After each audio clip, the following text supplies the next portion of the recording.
As Shakespeare said, actors are the chroniclers of our time. My guest personifies the golden era of Hindi cinema. Her beauty and eloquence on screen redefined femininity. Today, the glow, the grace remain undiminished.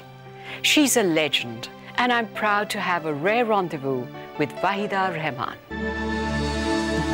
Just let your thoughts, your dreams unfold. Let's talk of love, of tales untold.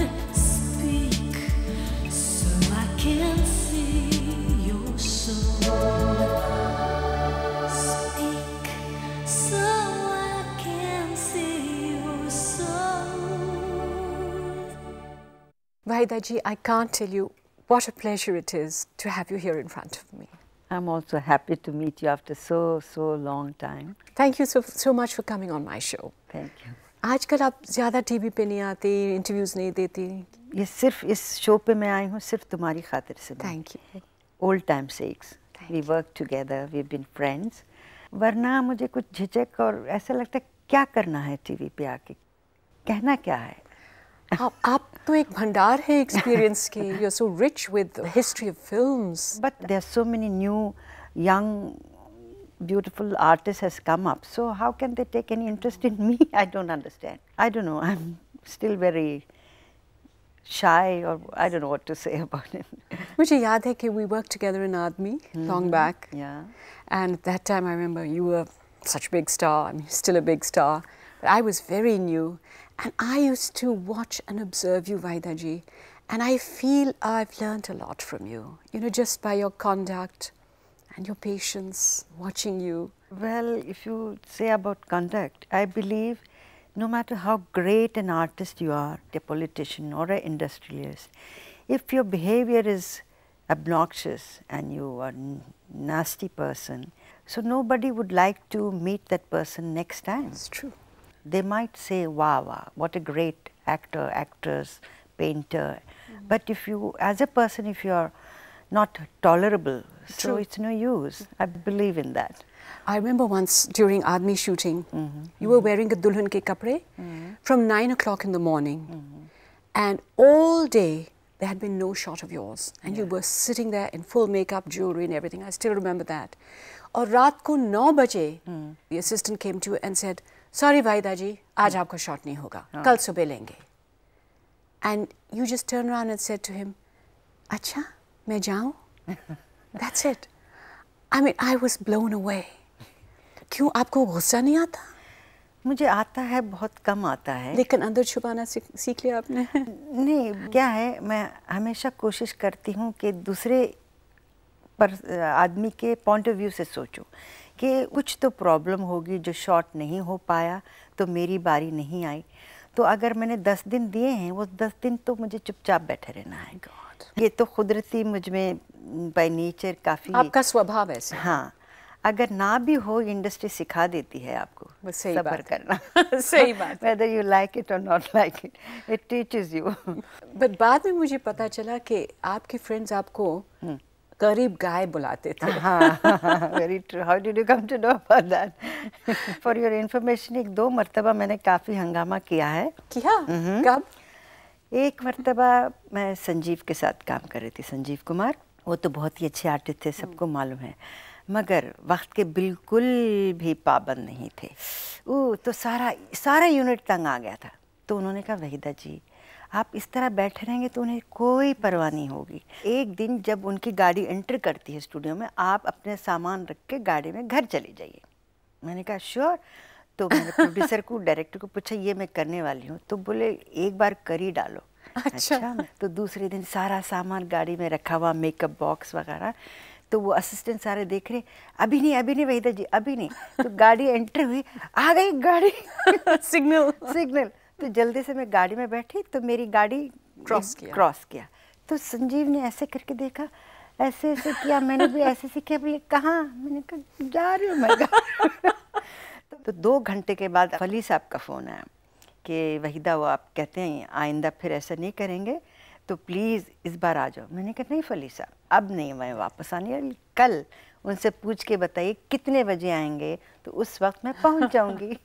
तो you know. Very good.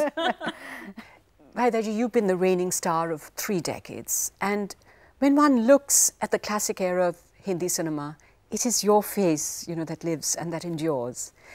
You came into films in the 50s. Yes. You've done 2 Telugu films. Yes. And then Gurudat cast you in CID. मैं उसके लिए कोई भी कीमत दे सकती, 20,000, 50,000, कहिए मंजूर है? आप जानती हैं कि रिश्वत देना जुर्म है। तो कर लीजिए ना गिरफ्तार। But Vaidaji, you were never successful as a vamp, I think. You know? No, never. Never. उस वक्त तो मुझे तो कुछ पता नहीं था, मैंने तो कर लिया। उसके बाद उन्होंने खुद महसूस किया कि इनका फेस बहुत ज़्यादा सॉफ्ट है। सही बात। To look, you know, vampish or you know, very seductive and वगैरह। You know, you looked seductive, but you looked out of reach. Yeah. ये जो आपकी quality है ना, this very feminine, this quality remained Yeah. all through, है ना? Yeah. हालांकि प्यासा में एक स्ट्रीट वॉकर का रोल किया था मैंने।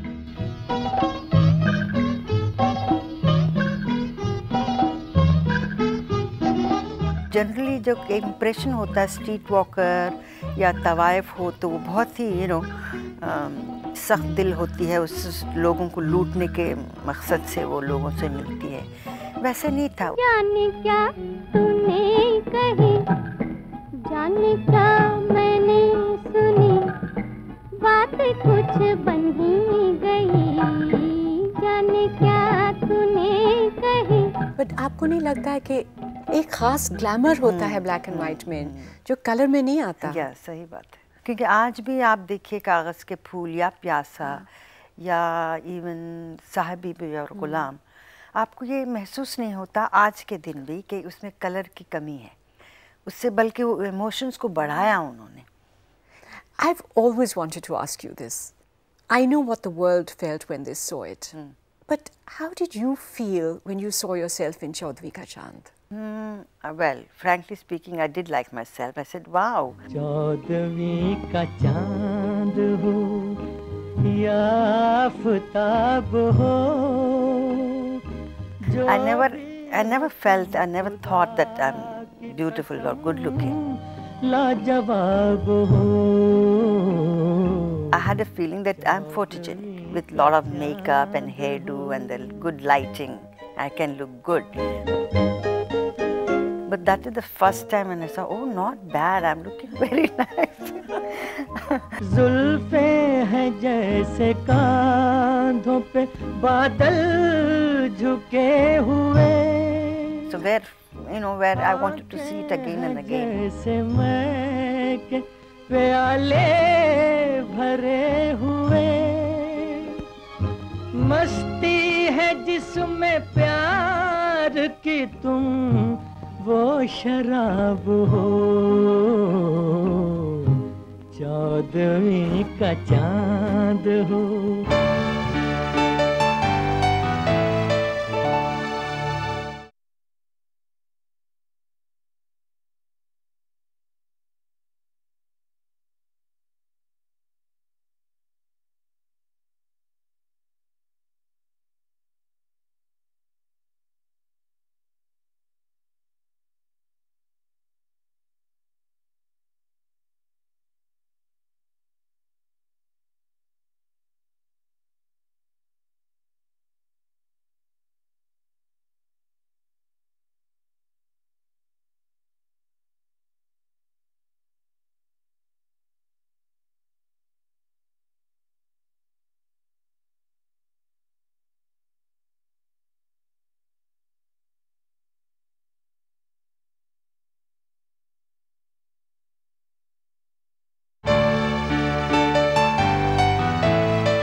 भाईदाजी मुझे बताइए वो ज़माना कैसा था? How were the 50s? उस वक्त फिल्में कम बनती थी और जब चंद आर्टिस्ट जो एक साथ आते थे 4, 5, 6, अगर वो कामयाब हो जाएं और तो वो एक 10-12 साल के लिए इत्मीनान से रहते थे। Now that too many movies are being made and too many newcomers come and they go very fast, very fast. They are very insecure because they are much more professional than what we were. बहुत मेहनत करते हैं. And they know exactly how to present themselves. हमारे ज़माने में हमको 6 पिक्चरें लगती थी कि हाँ ये अच्छे हैं. उस वक्त इतना आसान नहीं. तो जब आप फिल्मों में आई थी, who were the ruling queens जब आप नई थी? जब मैं नई थी वैजयंतीमाला, नूतन और मीना जी, मधुबाला. उस वक्त शायद उनकी फिल्में कम हो गई थी. वो ज़्यादातर तवज्जो मुग़ल आज़म के लिए दे रही थी. मैं और नंदा एक साथ थे और कौन था, माला मेरे साथ प्यासा में थी तो वो एक साथ थी. Was there rivalry in those days? ये जो राइवलरी है फिल्म मैगजीन्स की वजह से कहा जाता है. I don't know how far it is true. उस वक्त इतनी मैगजीन्स नहीं थी, फिल्म फेयर और स्टार एंड स्टाइल. So इतना ज़्यादा कुछ नहीं था. Were the heroines very image conscious, more conservative? I think so. उस वक्त ज़रा ज़्यादा था मेरे ख्याल से. आजकल मुझे लगता है they are very casual. They don't bother how when they are traveling. They don't do any makeup. There is no trace of makeup. And at that time they were more conscious of how you look when you go in public or for shopping or any such thing. But I believe you refused to wear sleeveless blouses even. Yeah. I was very shy, and I knew I don't have a fantastic figure like Urmila Matondkar or Zeenat Aman like that. So I said, no, I better stick to my good acting. If it is good, that's much better than, showing your figure. I was very shy. We tend to glorify and glamorize the past. Was it glorious and glamorous then? I think this industry is such that any time it is going to be glamorous and glorious. हम लोग सोचते हैं कि वो और भी glamour था उस वक्त. In what sense? If you look back, those were the days of the great creators, the great heroines, the stars that lived forever, the legends were being made at that time. What was it like? एक झलक बता दीजिए कि उस वक्त काम इत्मीनान से होता था और हम जब सेट पे जाते थे सारे आर्टिस्ट, जब तक लंच ब्रेक ना हो हम वापस अपने कमरों में नहीं जाते थे. सेट पे ही बैठे हैं, लाइटिंग हो रही है, हम आपस में गप्पे लगा रहे हैं. और अक्सर मेरे साथ ये एक्सपीरियंस हुआ, सुनील दत्त हो या राजेंद्र जी हो या राज जी हो, अपनी पिछली फिल्मों के सीन सुना रहे हैं. सुनिए ये सीन कैसा लगा, आप बहुत अच्छा है. नहीं मगर शायद आप ऐसा होता. तो फिर मैं कहती थी पिछले दिनों जो मेरी शूटिंग हुई उसमें ये सीन हुआ, तो ये कहते थे हाँ ये तो बड़ा अच्छा सीन है. ऐसे हम शेयरिंग, तो उससे क्या वो क्लोजनेस ज़रा ज़्यादा हुआ करती थी. और it was more like a family. शुरू में मुझे याद है लास्ट डे जब से सब कहते थे कि आज लास्ट डे है, इसके बाद कट शॉट भी नहीं होगा आपका, उस वक्त लिटरली हम सब बैठ के रोते थे. मतलब लिटरली रोते थे. Bhaidachi, another favorite, all-time favorite is कागज़ के फूल. Especially that song वक्त ने किया. उसमें ना लिप मूवमेंट थे, ना कोई डांस था, ना फिजिकल मुद्रा या कुछ भी नहीं था.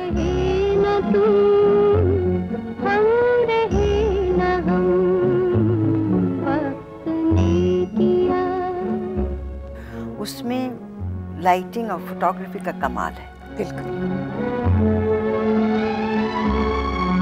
उसके जो अल्फाज थे, वक्त ने क्या हंसी सत्यम, न तुम रहे न तुम, न हम रहे न हम, वो बात उन्होंने इतनी अच्छी तरह से, मैं तो कहूँगी आज तक जितने भी इंडस्ट्री में गाने पिक्चराइज हुए हैं, one of the classic songs to have been picturized to show the feeling of these two characters with so much depth in it.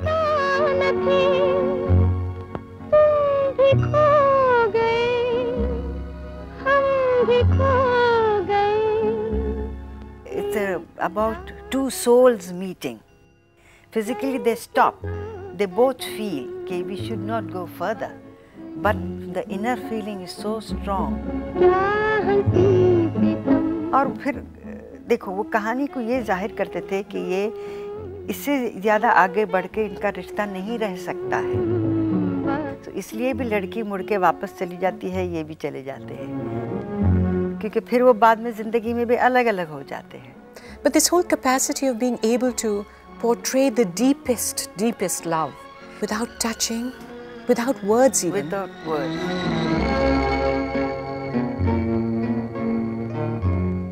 आज तक मेरे ख्याल से ऐसा गाना नहीं पिक्चराइज हुआ. क्या बात थी उन गानों में, उन फिल्मों में that have made them immortal? मेरे ख्याल से आजकल ज़्यादातर गाने जो होते हैं एक आइटम होता है, या रोमांटिक गाने होते हैं, इश्क जाहिर होता है, मगर वो कहानी बढ़ती थी उन गानों से। जैसे अल्फाज में कहने के बजाय गाने में सब कुछ कहा जाता है। Don't you think so? But क्या वो ज़माना था वैसे? आज नहीं हो सकता ऐसे? हो सकता है, ऐसी कोई बात अगर नहीं कोई है। ऐसी फिल्म आज बनाए क्यों नहीं, तो क्यों नहीं? चलेगी? मेरे ख्याल से चलेगी। वैसे चलने की बात है तो फिर कागज़ के फूल भी बॉक्स ऑफिस में तो नहीं चली थी। It is considered a classic today, not at that time.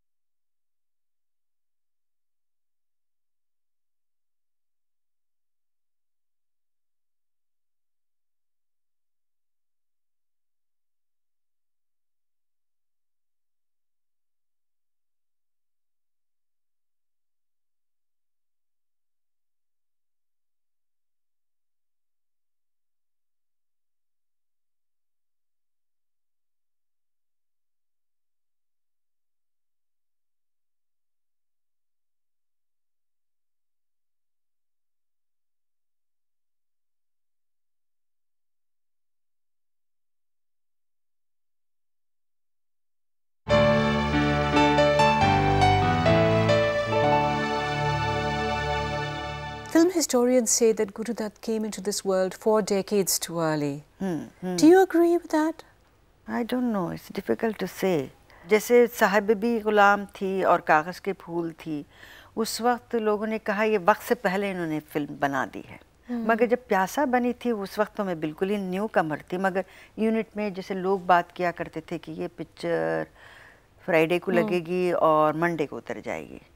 Really? हाँ, तो फिर वो चल गई, तो कहना मुश्किल है। My personal opinion was just that I don't feel that Guru Dutt would have been able to survive in today's world. Yeah, in a way I think you're right, yes. Yeah, today is the kind of, you know, so fast, people have no So commercial. time. Yeah, he was a man to sit back. Even not only Guru Dutt ji, I would say even Bimal Roy, even Mr. Asif Saab. So उनको इतना वो तो बल्कि 2-2 दिन लगते थे एक shot को लाइट करने में, और आजकल आर्टिस्टों के पास ऐसा वक्त नहीं है कि वो बैठे रहें कि डायरेक्टर को तसल्ली नहीं हुई, तो उनको मुश्किल ज़रूर होती। But tell me, what was he like to work with as a director? As a director, Guru Dutt ji, Ji. he was very simple and down to earth, and he used to explain very so in clear words. He did. Yeah, so it was very easy to understand and follow him. And he had alternative. Supposing I'm not, or any artist is not able to do a certain shot, then after some time he'll keep quiet and keep looking and thinking. He said, okay, you can't do this, you're not feeling all right, comfortable, okay, do it this way. Then he would ask, is it okay now, are you feeling comfortable? You know, he has done this with me, with Mala Sinha, once or twice I went on the set. क्या हो रही है तुम्हें तकलीफ, क्या परेशानी हो रही है? नहीं, मेरी नहीं समझ में आ रहा है, कुछ कंफर्टेबल नहीं हो रहा है। अच्छा, डायलॉग चेंज करने हैं या पोजीशन चेंज करनी है, अच्छा ऐसे नहीं, ऐसे कर लो। Very few directors, very few directors who have got an alternative. The vision that he used to have, did he explain the vision or did he internalize it? No, he didn't do that. He didn't do that. Did he tell you like before the song कि ये मेरा idea है गाने का कि मैं ऐसे करूँगा फिर ये लगेगा वो लगेगा? Did he? Only he explained you the mood and the emotions of that particular shot and the whole song or the character. Not shot by shot कि मैं ये सोचा हुआ है मैं ऐसे करने वाला हूँ, ऐसे नहीं. Haven't you worked with him? कौन सी थी वो? Kaniz. How nice. How much of himself was reflected in his films? The character in कागज के फूल, he was like that in life also. Crane पे कैमरा चढ़ाओ और वहाँ से यहाँ तक फॉलो. Okay, लाइटिंग करो, मैं अभी आया. Because I remember a real true scene which he put it in the film, that जैसे वो extras वगैरह होते हैं, उस वक्त तो condition काफ़ी ख़राब होती थी, उनके कोई agent होते थे, something like that. तो he was scolding at a woman who had a baby. अरे यो, सब एक्स्ट्रा सेट पे चले गए हैं और तू यही जमी हुई है. बस अभी जाती हूँ मास्टर जी. ये देखिए इसको संभाले। मैं पूछता हूँ गई क्यों नहीं, बोलती क्यों नहीं? बच्चा भूखा रो रहा था, मैं दूध पिला रही थी। तुझे बच्चे की जन्नत से फुर्सत नहीं?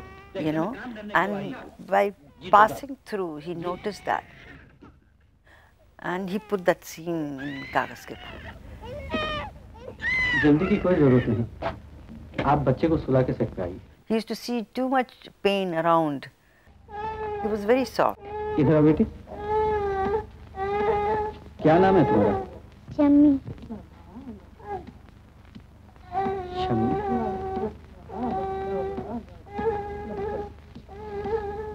ये लो।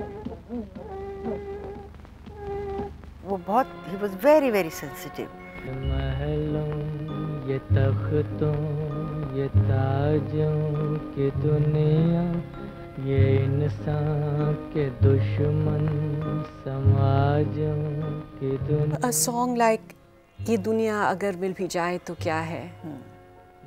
Did that reflect his own despair? Yes, yes, very true. He was like that. ये दुनिया ये इंसान के दुश्मन समाज। He was like that क्योंकि हर पिक्चर के रिलीज के बाद यार अब तो मैंने सक्सेस भी देख ली है, फेलियर भी देख लिया है, अभी क्या रखा है लाइफ में, मैं तो जाने के लिए तैयार हूँ। ये दुनिया अगर मिल भी जाए तो क्या है। हम कहते थे ये कैसी बात कर रहे हैं आप, ये तो part of life. You know, he said I am not sad और अपसेट कि पिक्चर नहीं चली। लाइफ में एक कामयाबी होती है, ये एक फेलियर होता है, ये जो दोनों देख। What is the third thing to see, what are we waiting for? मैंने कहा director like you, how can you talk like that? एक जिस्म घायल हर एक रूह प्यासी, निगाहों में उलझन दिलों में उदासी। तो हम कहते थे अच्छा आप why are you become selfish now? बोले how come I am selfish? आपकी वजह से एक सारा यूनिट चलता है, artist want to work with you, तो you can't just because you are bored you say stop the work. अगर मिल भी जाए तो क्या है। But he was you know in a way के Depressive. और क्या रखा है ऑल द टाइम, क्या रखा है, फॉरगेट इट। यहाँ एक खिलौना है इन Very quiet all the time, he's thinking. He used to see too much pain around, you know, okay, what's happening, what happened, you know, that kind of a thing. By that, when he died, he was instantly deified. Yeah. But I want to know one thing. In his lifetime, did he see recognition and appreciation enough? No, He didn't. no. Really?